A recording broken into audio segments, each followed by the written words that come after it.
오늘 읽었던 본문 말씀을 우리가 기억하면서 저는 이 본문 말씀 가운데서 기억하라, 기억한다는 게 얼만큼 중요한지 한번 참고를 해보려고 합니다. 예. 기억하지 않는 사람은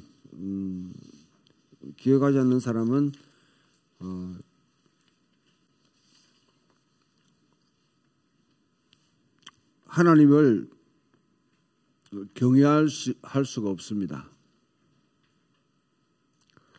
하나님이 내게 어떤 일을 행하셨는지 그것을 기억하지 않는 사람은 늘 새로운 것만 그렇게 기대하는 것이죠. 예.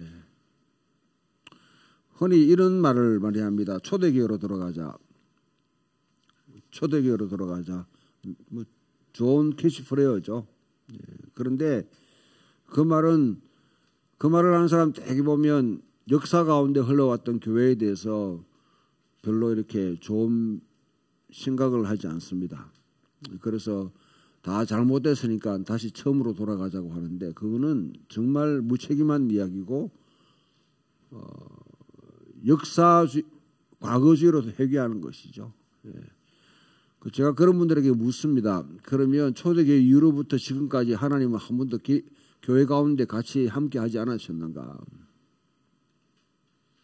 고대사회나 중세사회나 종교개혁 그 근대사회에 넘어오면서 교회가 새롭게 될 때도 있고 흥할 때도 있고 망할 때도 있고 여러 어려움을 겪을 때도 다 있었는데 그때는 하나님은 그럼 왔다 갔다 하셨는가?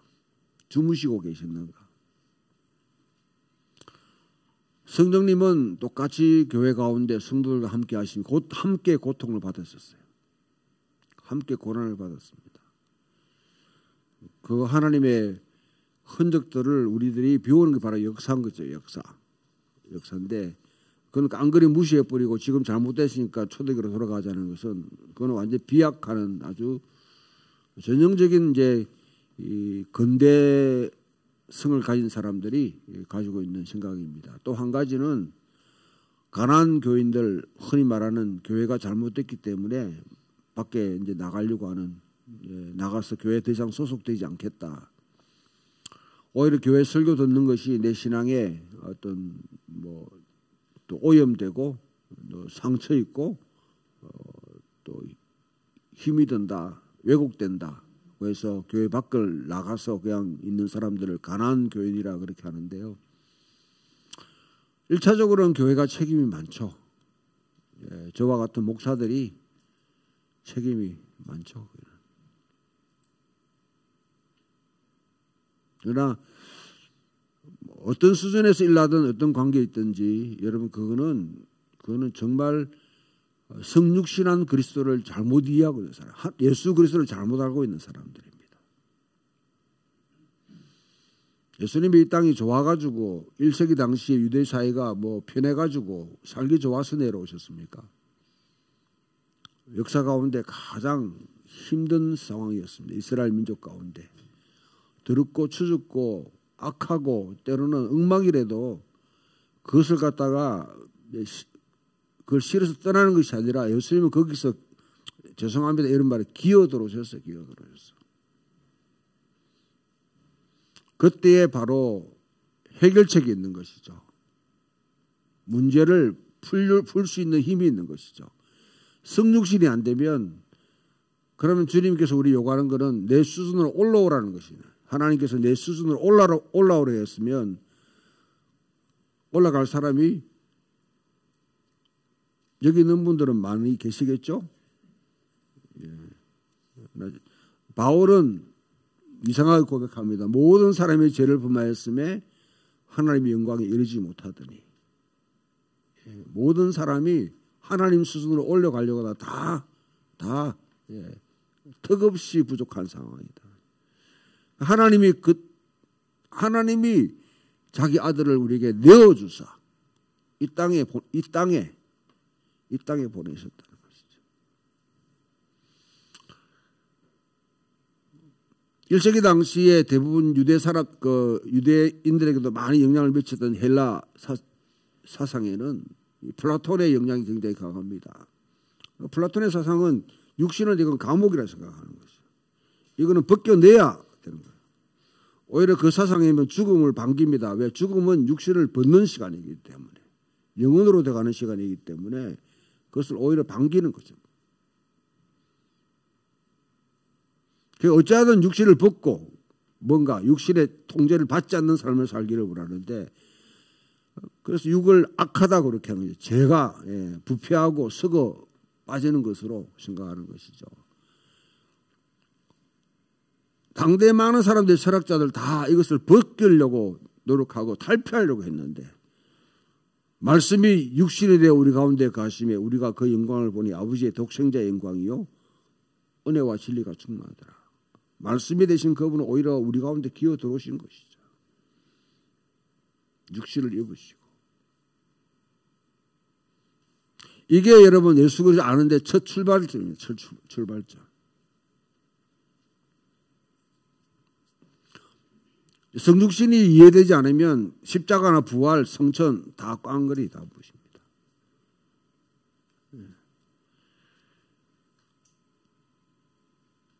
오늘 기억이라는 것을 우리가 한번 생각해 보는데요. 하나님이 우리를 위해서 뭘 하셨는가? 이스라엘 민족에게는 가장 원초적으로 토대를 이루고 있는 가장 기본적인 이야기는 출애굽 이야기입니다. 오늘 성서전과에 나와 있는 시편 111편과 시편 66편은 다 출애굽 이야기를 다시 해상하도록 만듭니다. 기억하라, 기억하라, 기억하라. 하나님이 너희를 위해서 어떤 일을 행하셨는지 기억하라는 거죠. 시편 111편에는 무려 하나님이 행하신 일, 하나님의 능하신 일, 하나님이 행하신 놀라운 일 등등의 표현으로 5번이나 계속 반복해 나옵니다.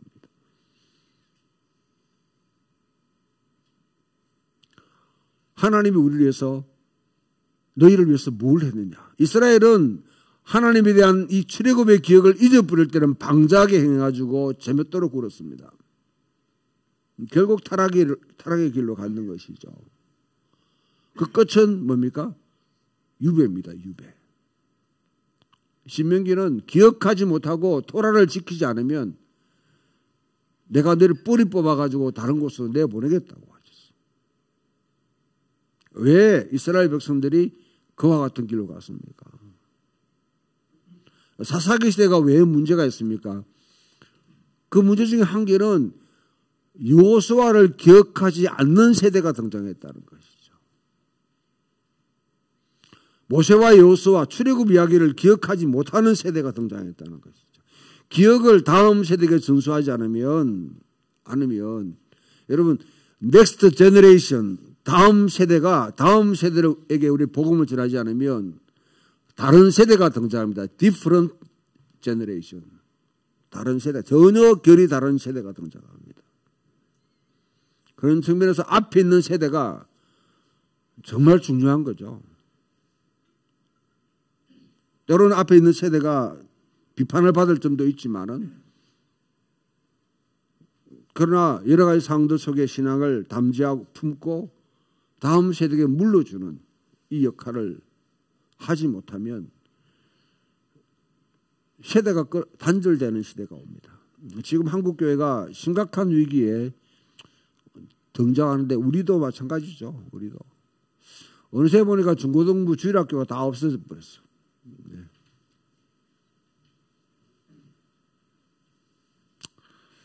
하여튼 이게 참 목회자로서 제가 책임이 큽니다.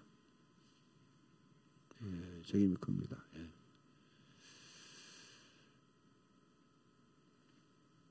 우리가 다음 세대를 키우지 않으면 다른 세대가 등장합니다. 다른 세대.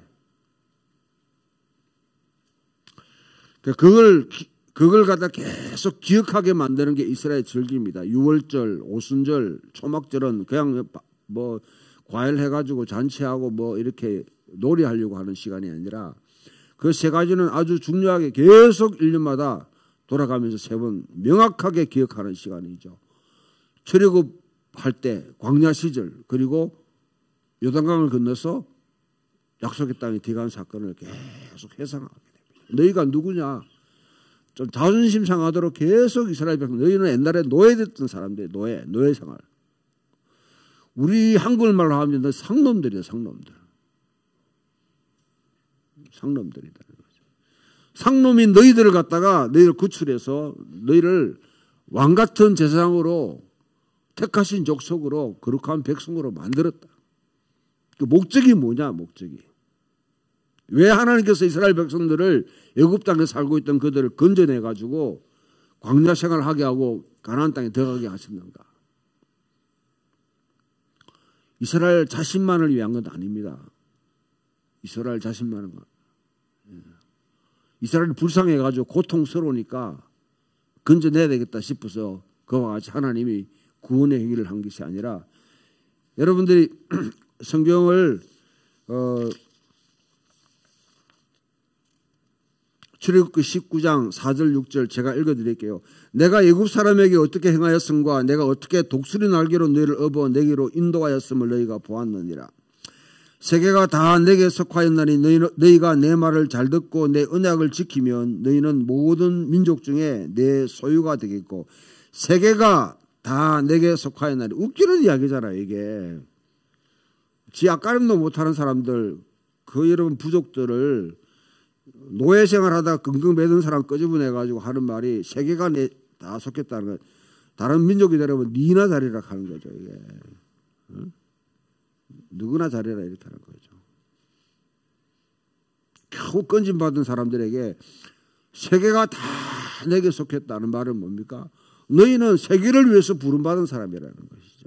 열방을 위해서 부름받았지 너희 자신을 위해서 부름받은 것 아니다는 거예요. 그래서 내 언약을 내 말을 잘 듣고 내 언약을 지키면 기억하라는 것이죠. 기억하라는 거. 너희는 모든 민족 중에 내 소유가 되겠고 너희가 내게 대하여 제사장 나라 되며 거룩한 백성이 되리라. 베드로 전서에서는 이 말씀을 풀어서 이렇게 해요. 너희는 택하신 족속이요 왕같은 제사장이요 거룩한 나라요 그의 소유된 백성이니 이는 너희를 어두운 데서 불러내어 그의 기이한 빛에 들어가게 하신 자의 아름다운 덕을 선포하게 하라 하십니다. 하나님께서 이스라엘 백성들에게 나왔을 때 출애굽 사건을 일으키고 토라를 주셔서 토라는 그냥 여러분 부담을 주려고 하는 것이 아니라 그건 하나님의 백성으로 살아가는 독특성을 드러내는 것이죠. 독특성. 그 당시 모든 사람이 다 우상숭배하고요. 다 모든 그 사회의 경제 기반은 월화수목금토일 다 모두 다 노동을 했습니다. 1세 당시 로마의 주베날리스라는 어떤 그런 아주 그냥 이 비판하는 사람이 기독교에 대해서 이야기하면서 이렇게 이야기해요. 게을러 빠진 놈들, 게을러 빠진 놈들.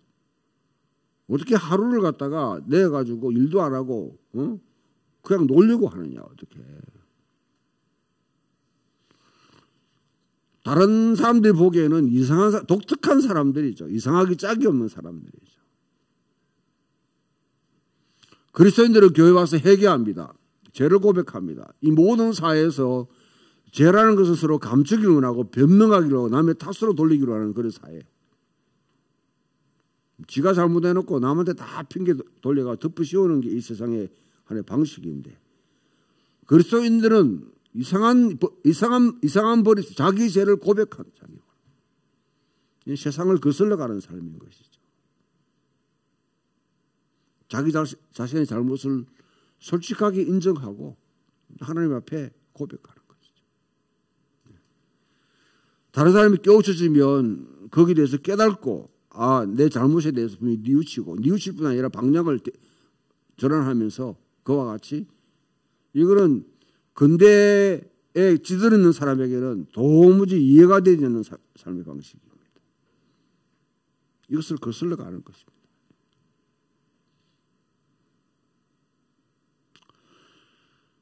그렇게 고백하며 살아가는데 그들이 그렇게 그걸 망각하는 순간은 뭐냐면 출애굽 사건을 잊어버릴 때, 하나님이 뭘 했는지를 잊어버릴 때 그와 같은 일로. 오늘 여러분 본문 가운데 열왕기상 좀 본문을 주보에 있는 거 바꿨는데 열왕기하에 보면 나만 이야기가 등장합니다. 아람 사람이 옆에 붙어 있는데 이스라엘을 늘 괴롭히던 사람, 민족이에요. 달리 말하면 우리나라 일본과 같은 그런 존재입니다. 중국과 같은 존재죠. 그런데 그 가운데 한 소녀를 갖다가 옛날 말로 하면 계집종이죠. 계집종. 어린 소녀를 데리고 갔는데 나만이 문둥병이라 하면 안 되죠. 요즘은 나병이 되었단 말이죠. 고생함을 보고 이 계집종이 자기 마님에게 이야기합니다. 아니 우리나라에 한 영한 선지자가 있는데 그분이 한때 갔으면 나을 수 있을 텐데. 포로로 잡혀갔지만은 그런 애국에 가가지고 다른 사람의 노예로 살고 있지만은 자기 민족 가운데 행하셨던 하나님의 일을 기억하는 것이죠.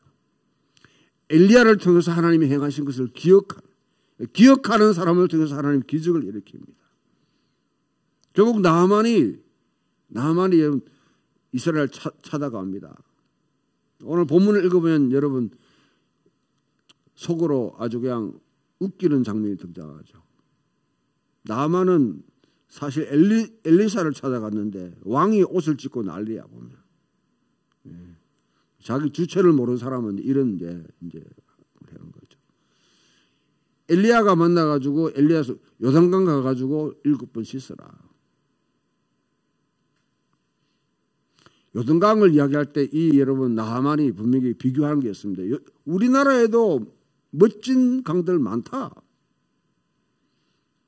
그 강제로 풍세 좋고 물 좋은 것을 이야기하는 것이 아니라 대개 여러분 그 민족의 역사 가운데 강들은 다 어떤 역사를 다 담고 있는 거예요. 달리 말하면 스보임이나 나발이나 이와 같이 아람의 아름다운 강들을 다스리는 신이 누가 크냐? 내가 왜 이런 요단강에 가가지고 물을 담그냐? 요단을 다스리는 신이 도대체 누구냐 도대체? 신들과의 대결입니다. 하나님께서 애굽에서 이스라엘 백성들을 끄집어냈다, 구출했다는 것은 그건 그냥 들으면 구출했구나 하지만 그 당시 사람들이 읽으면요 이집트의 신이 패배를 당한 거예요. 이집트의 신이 강대국을 이런 이집트를 뒷받침하고 있던 화려한 이런 피라미드와 아니면 여러 가지 형상들로 다 얼룩져 있는 그 이집트의 신들이 패배를 당한 겁니다. 야훼 하나님 앞에서. 온 이 이야기가 다 퍼져나가게 되면 이집트는 완전히 이제는 뭐냐면 그냥 꼴불견이 되는 것이죠. 그러면 어떤 신을 숭배할래? 선택하라는 하나의 그런 도전장이 내밀어집니다. 패배한 신을 숭배할래? 아니면 살아있는 야훼 하나님을 예배할래? 두 가지가 결정되는 것이죠. 여기서도 나하만이 아람에 있는 신들이 훨씬 더 멋지고 그 신들이 더 강한데 왜 내가 요단강에 가가지고 요단강에 자기 기억을 심어 놓는 그 신을 내가 따라가지고 물을 담그냐. 결국 여러분 뒤에 돌아와서 이 나하만이 하는 말이 뭡니까? 하는 말이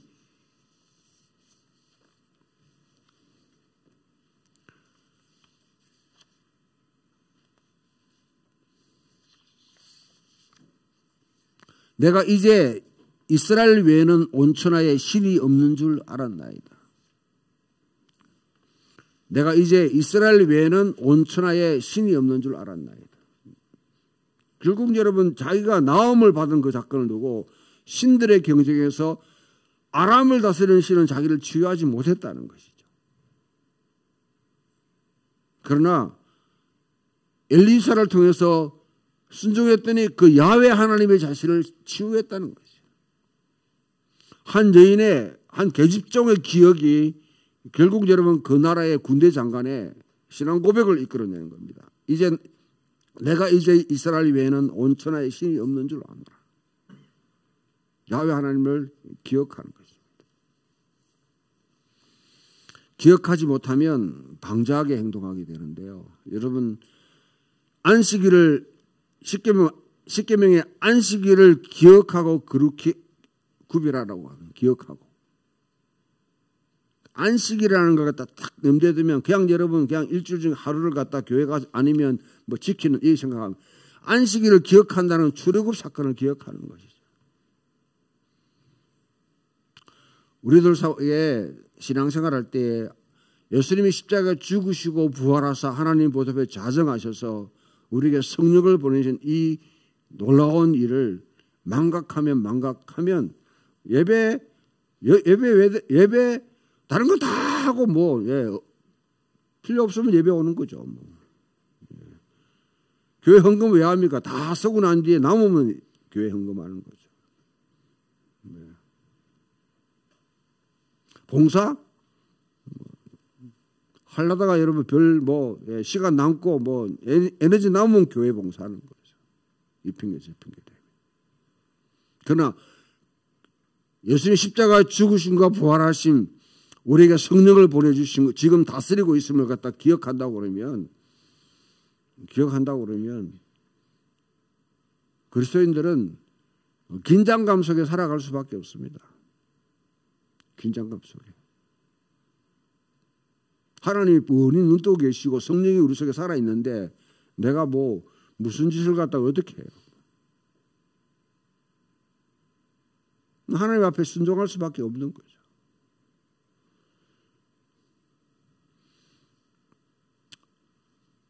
바울이 나중에 여러분 갈라디아에서 육체의 소욕을 따르냐 영의 소욕을 따르냐 이 문제를 두고 이야기하는 것도 똑같습니다. 갈라디아서는 진짜 복음이냐 가짜 복음이냐 이 문제를 두고 다루는 건데요. 토라를 따라가서 그냥 문법적으로 이렇게 문자로 써있어 이것만 쭉 따라간다 해가지고 우리 속에 선한 열매가 등장하는 절대로 등장 못한다는 거죠. 내 속에는 성령님이 계시다는 분명히 인정하고 그 성령의 소욕을 따라 살면 토라가 원래 원했던 소욕을 우리의 삶을 통해서 풀어낸다는 거예요. 성령이 없는 사람은 문자적으로 그냥 마치 성령 받는 것이 굿하는 것처럼 그렇게 생각하고 성령 받은 것이 어떤 지가 무당되는 듯이 생각하는 그런 착각에 빠지게 되는데요. 성령이 우리 속에 임했다는 근본적으로 우리 자신이 달라진다는 새로운 존재가 되었다는 것을 인정하는 겁니다. 새로운 존재. 우리 속에 시공간을 뚫고 하나님 영이 우리 속에 깨뚫고 들어오셔서 우리 가운데 거주하기를 결정했다.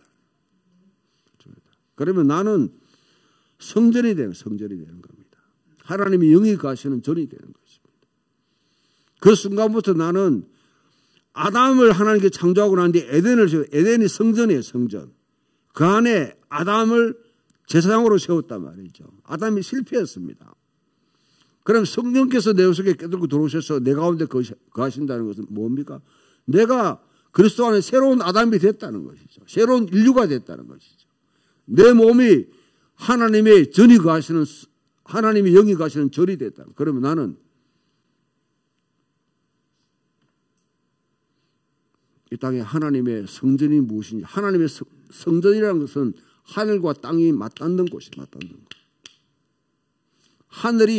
하늘과 땅이 이 땅이 함께 접점을 이루는 곳입니다.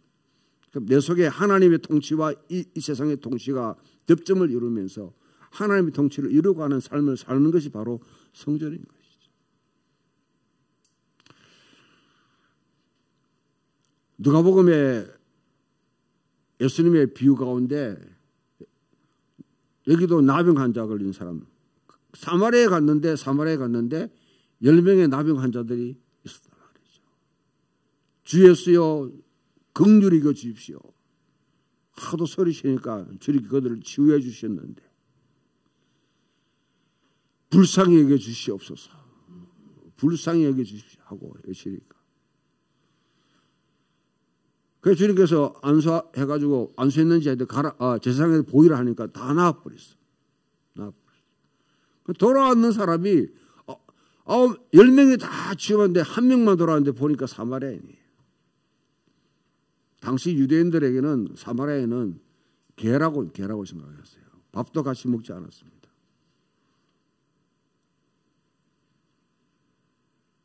멸시를 당하던 그 사람들은 죽기로 돌아오고 주님께 와서 감사를 하게 돼 있고요. 그렇지 않은 사람은 9번 그냥 나았다 싶어 그냥 떠나버려요. 이런 말이 있습니다. 은혜는 물에 새기고 원수는 바위에 새긴다는 말이죠. 받은 은혜는 쑥 지나가 버려요. 쑥 지나가 버려요. 저도 목회하면서 많이 느끼는 건데요.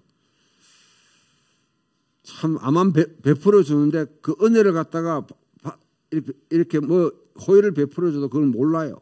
그거는 몰라요. 수많은 사람을 제가 다 경험했는데요.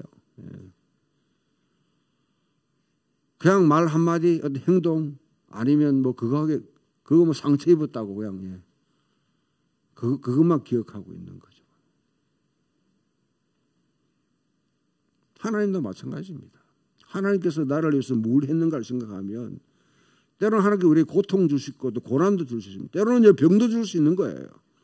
때로는 여러분 여러 가지 상황 속에 우리가 직면할 수 있습니다. 그것만 기억하고 있으면 은혜를 망각하게 되면 예배를 잊어버립니다. 예배를 갖다 잊어버리면 감사할 줄 몰라요. 감사하지 않는 사람은 결국은 우상계에 쑥 내가 모르는 사이에 다 빠져들게 되었습니다. 왜 예배에 목숨을 걸으려냐면 기억하는 사람. 일주일 동안 사실 여러분 살다 보면 때로는 여러분 이 앞으로 살아가잖아요. 그래도 우리는 일요일의 사람입니다. 주일의 사람입니다. 주일 아침부터 긴장감을 가지고 교회 가야 된다. 율법적인 것이 아니라 성령께서 우리를 소환하는 거예요. 우리를 징집하는 순간입니다. 은혜의 자리로 초대하는 순간. 이게 여러분 되지 않으면 이 신앙의 출발이 이게 무너지면 그 다음에는 이미 끝났어요. 신앙이라고 말하면 안 됩니다.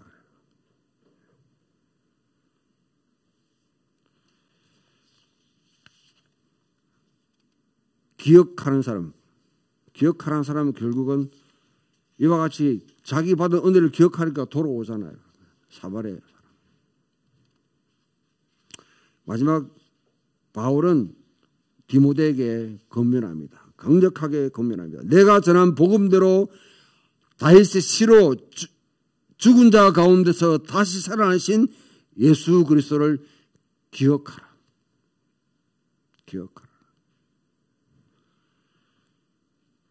죽은 자 가운데서 다시 살아나신 예수를 기억하라.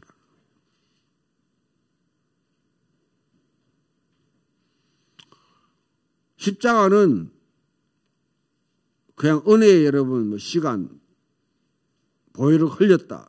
감동적으로 감정을 느낄 수 있지만 십자가는 근본적으로 이거는 수치의 시간이에요. 수치의 시간입니다. 하나님께 저주받는 자리에 가는 시간이에요. 그게.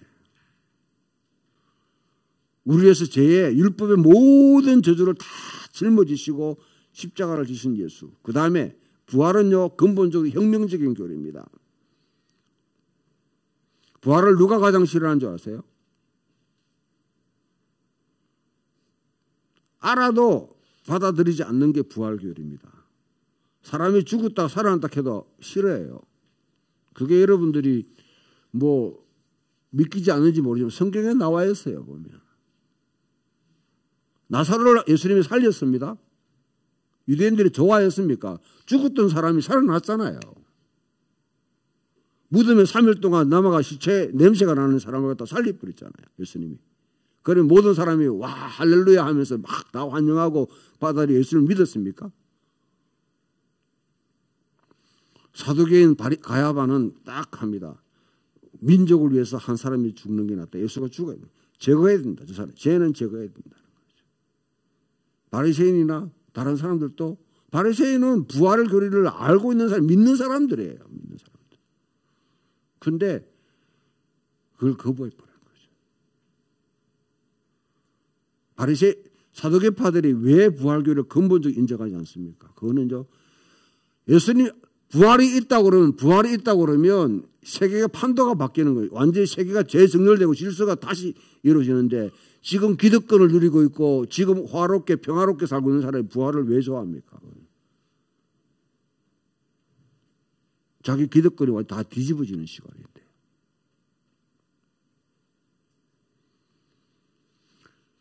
죽은 자 가운데 다시 살아나신 예수 그리스도를 기억하라고 그렇게 강력하게 권면합니다. 이것만 기억해도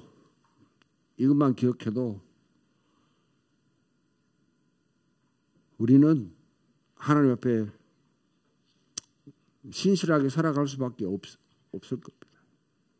신실하게.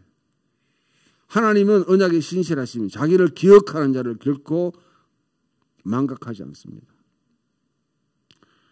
말다툼이나 아니면 논쟁이나 이런 거 할 시간 없다는 거죠. 말다툼이 왜 생겼는지 모르지만은 자기 주장도 있을 수 있고 또 정치적인 이념 가지고 싸울 수도 있고 아니면 사적 유익을 위해서 이전 투구하는 걸 수도 있고 여러 가지 있겠지만은 거기에서는 하나님의 다윗의 씨로 죽은 자가 죽었다가 다시 살아나신 예수를 기억하게 되면 거기에 전념하지 않습니다. 대신에 바울은 디모데에게 강력하게 요청합니다. 부끄러울 것이 없는 일꾼으로 인정된 자로 하나님께 드리기를 힘쓰라. 그러기 위해서는 진리의 말씀을 옳게 분별해라.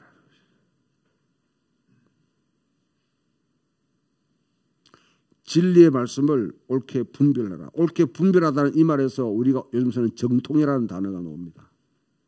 정통이라는 단어가 나오는데요. 저는 제가 신학하면서 이 말씀에 저는 참 많이 굉장히 깊이 새겨져 있기 때문에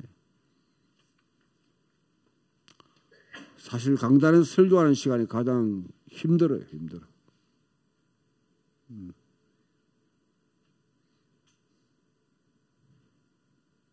그렇다고 제가 다 안다고 명백하게 안다고 생각할 수 없습니다.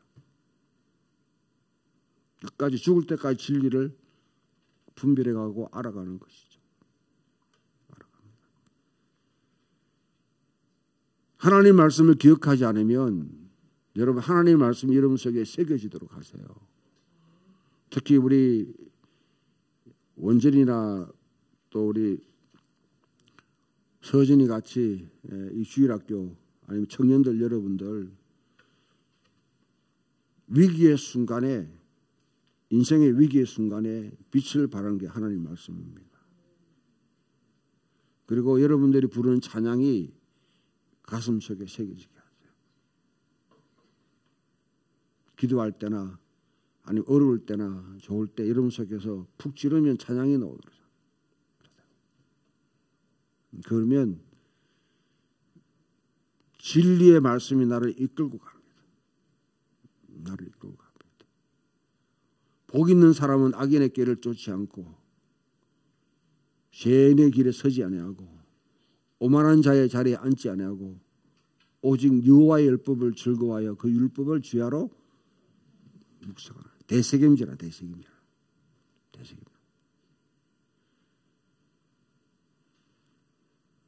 들판에 피어 있는 잡초와 같은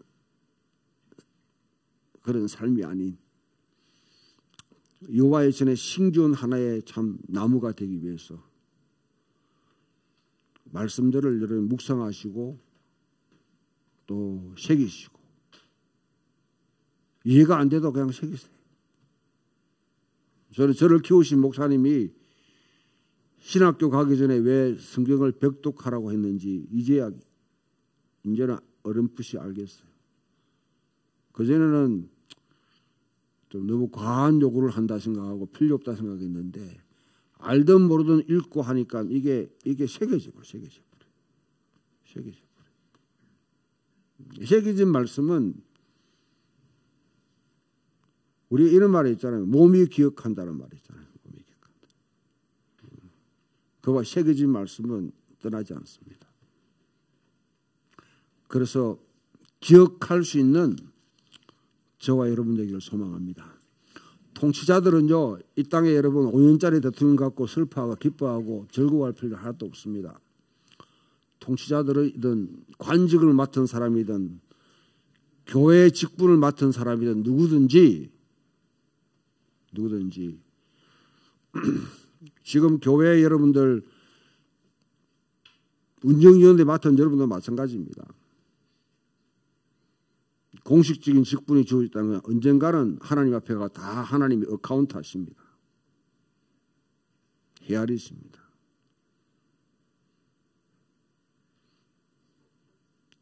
조그만 교회 운영위원이라고 쉽게 생각하지 마세요. 교회에서 받은 직분들 가볍게 생각하지 마세요. 그거 하나님이 다 가서 헤아림 받습니다. 여러분.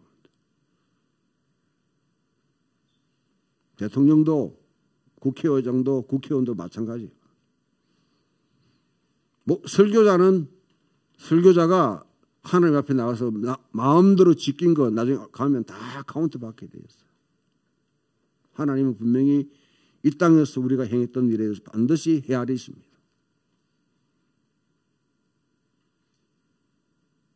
십자가에 죽으시고 부활하신 예수님은 언젠가는 심판주로 우리에게 다가온다고 그러면